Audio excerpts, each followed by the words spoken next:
Hello friends, അപ്പോൾ ഇന്ന് ഉണ്ടാക്കാൻ പോകുന്നത് ഉമ്മച്ചിയുടെ ഒരു ഫിഷ് കറിയാണ്. അപ്പോൾ നമ്മൾ ഇതിന് മുന്നേ ഒരു വീഡിയോ ഓലക്കൊടിയുടെ ഫിഷ് ഫ്രൈ ചെയ്തത്, അപ്പോൾ ആ മീൻ വെച്ച് തന്നെ മീൻ കറിയാണ് വെക്കാൻ പോകുന്നത്. അപ്പോൾ നമുക്ക് എന്തൊക്കെ വേണമെന്ന് ഉമ്മച്ചിയോട് തന്നെ ചോദിച്ചു നോക്കാം. വെളിച്ചെണ്ണ ഒഴിച്ച് കൊടുക്കാം. ഒരു 2-3 ടീസ്പൂൺ വെളിച്ചെണ്ണ ഒഴിച്ച് കൊടുക്കാം. വെളിച്ചെണ്ണ ഇത്തിരി കൂടുതൽ ഒഴിച്ചാലും ടേസ്റ്റാണ്. നല്ലോണം വെളിച്ചെണ്ണ ചൂടായി വന്നിട്ടുണ്ട്. അതിലോട്ട് നമുക്കൊരു സ്വല്പം ഒരു കുറച്ച് ഉലുവ ഇടാം. അത് നല്ലോണം ചൂടായി പൊട്ടിയുള്ള മസാലകളൊക്കെ ഇടാം. നമുക്ക് വെയിറ്റ് ചെയ്ത് നിൽക്കാം ഉലുവ ഒന്ന് പൊട്ടുന്നത് വരെ. ഇതെന്തൊക്കെയാണ് അരിഞ്ഞ് വെച്ചത്? ചെറിയ ഉള്ളി, പച്ചമുളക്, വെളുത്തുള്ളി, ഇഞ്ചി ചെറിയ ഒരു കഷ്ണം എടുത്തിട്ട് ചെറുതാക്കി അരിയാം. വെളുത്തുള്ളി 2-5-6 ചുളയിട്ട് അത് അരിഞ്ഞ്, പിന്നെ ഉള്ളി ഒരെണ്ണം, തക്കാളി ഒരെണ്ണം, വലിയൊരു തക്കാളി. ഇനി ഇത് ഉലുവ പൊട്ടിക്കഴിഞ്ഞിട്ടുണ്ട്. ഇനി നമുക്കിത് ഈ അരിഞ്ഞു വെച്ചത് ഇതിലോട്ടിടാം.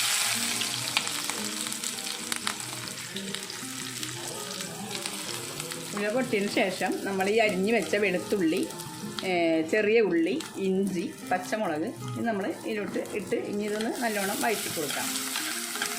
വഴറ്റുമ്പോൾ നമ്മൾ ഒരു സ്വല്പം കല്ലുപ്പ് ഇതിലോട്ടിടാം. അതൊന്ന് അത് വാടിയതിന് ശേഷം നമുക്ക് തക്കാളികളൊക്കെ ഇട്ടാൽ മതി. അപ്പോൾ ഒന്നുകൂടി നല്ലോണം ആ ഉപ്പ് ഇട്ടതിന് ശേഷം നല്ലോണം വാടും. നമ്മൾ അരിഞ്ഞു വെച്ചതെല്ലാം വെളിച്ചെണ്ണ ഇട്ടത് എല്ലാം നല്ല മൊരിഞ്ഞ് മസാല നല്ലോണം മൊരിയരുത്, ഒരു നേരിയതായിട്ടൊന്ന് വാട്ടിയെടുത്താൽ മതി, അരിഞ്ഞു പോകാതിരുന്നു. പിന്നെ എന്നിട്ട് അതിലോട്ട് നമ്മൾ അരിഞ്ഞു വെച്ച തക്കാളി, പിന്നെ വേപ്പില 2-3-4 ഇല്ലി വേപ്പില എടുക്കാം. എന്നിട്ട് അതൊന്ന് നല്ലോണം വാട്ടും. അപ്പോൾ നമ്മളതിൽ ഇത്തിരി ഉപ്പ് ഇട്ടിട്ടുണ്ട്. ഇനി നമുക്കെല്ലാം മസാല ചേർത്ത് കഴിഞ്ഞതിന് ശേഷം ആവശ്യത്തിന് ഇത്തിരി കൂടി ഉപ്പിട്ട് കൊടുക്കണം.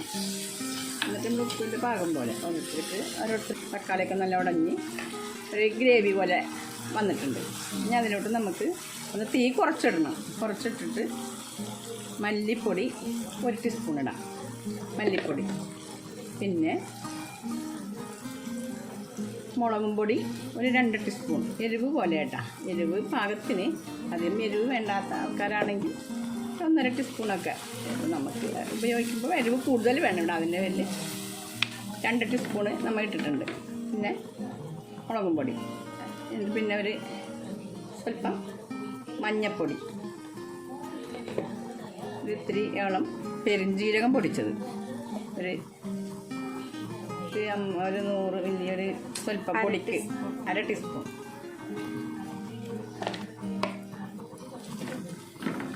അത് നല്ലോണം വെളിച്ചെണ്ണയിലൊന്ന് വഴറ്റാം. നമുക്ക് എല്ലാം മൊരിഞ്ഞ് വന്നിട്ടുണ്ട്. അതിൻ്റെ ആ പച്ച സ്മെല്ലൊക്കെ വന്ന് ഒരു മെറൂൺ കളറായിട്ടുണ്ട്. നമുക്ക് അധികം കരിയാതെ നോക്കണം.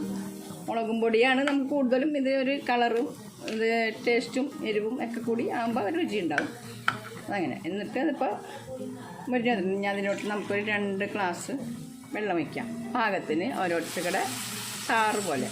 പിന്നെ നമ്മൾ നേരത്തെ പൊടി വാട്ടിയപ്പോൾ അരിഞ്ഞ് വെച്ചതൊക്കെ വാട്ടിയപ്പോൾ സ്വല്പം ഉപ്പ് ഇട്ടിട്ടുണ്ടായിരുന്നു. അത് കുറവായിരിക്കും. എന്നാലും ഒരു സ്വല്പം ഒരു ഇത്തിരിയും കൂടി 2-3 കഷ്ണം കൂടി ഉപ്പ് നമ്മൾ ഇതിലോട്ട് ഇടാം.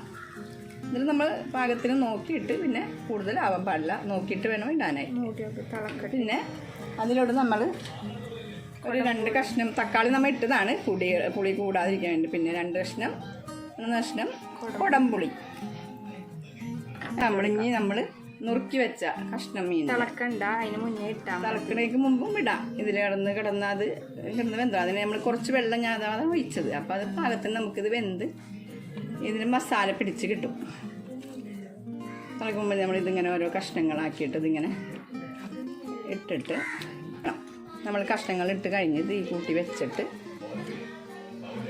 ഇത് നമ്മൾ അടച്ചു വെക്കാം.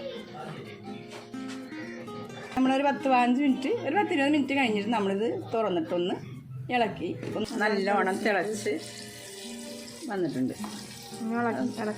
ഇളക്കി നല്ലോണം കൊടുക്കാം. നമുക്കൊന്ന് കൊടുത്തിട്ട് വറ്റിച്ചെടുക്കണ്ടേ? ഒന്നും കൂടി ഇതൊന്ന് ഓരോരുത്തർ ചാറിൻ്റെ പോലെ ഇതൊന്നും കൂടി ഒന്ന് വറ്റിച്ചെടുക്കണം. ഇപ്പോൾ ഇത് ചാറ് പോലെ ഇരിക്കുന്നതാണ്. ഒന്നുകൂടി ഒരിത്തിരി കുറുക്ക് പോലെയും കൂടി ആയി ഒന്ന് വറ്റിച്ചെടുക്കാം നമുക്കിത്. മീൻകറി നമുക്ക് നോക്കാം എങ്ങനെയായി എന്ന്.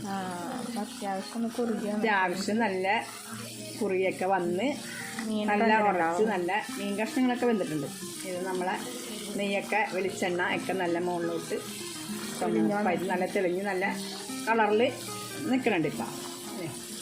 നമുക്കിതിൻ്റെ രുചിയും കൂടി ഒന്ന് നോക്കാം എങ്ങനെയാണ്. കൊള്ളാം.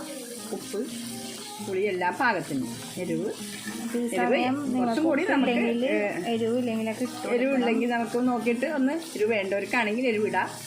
ഒന്നുകൂടി ഇട്ടിട്ട് എന്നിട്ട് ഒന്ന് തിളപ്പിക്കാം.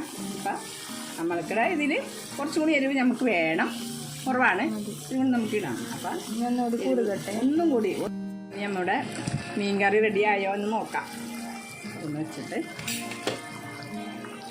നല്ല പറ്റി കുറുകിയിട്ടുണ്ട്. ഇപ്പം അത്യാവശ്യം കുറുകിയിട്ടുണ്ട്. ചാറ് വേണ്ടുന്ന ആൾക്കാർക്ക് ചാറെടുക്കാം. ചാറ് ഒട്ടും വേണ്ട എന്ന് തോന്നുകയാണെങ്കിൽ ഒന്നും കൂടി വയറ്റി പോലെ ഇങ്ങനെ മസാല പോലെ എടുക്കാം. നമുക്ക് ഓഫ് ചെയ്യാം എല്ലാം. അപ്പോൾ മീൻകറി റെഡി. നിങ്ങൾ ഇതൊന്ന് ട്രൈ ചെയ്ത് നോക്കാം. അപ്പോൾ വീഡിയോ ഇഷ്ടമായാൽ ലൈക്ക് ചെയ്യുക, ഷെയർ ചെയ്യുക, കൂടെ തന്നെ സബ്സ്ക്രൈബ് കൂടി ചെയ്യുക. അപ്പോൾ നിങ്ങളിതൊന്ന് ട്രൈ ചെയ്ത് നോക്കുക. വളരെ ഈസി ആയിട്ടാണ് ഉമ്മച്ചി ഉണ്ടാക്കിയേക്കണം. അപ്പോൾ നമുക്ക് അടുത്ത വീഡിയോയിൽ കാണാം.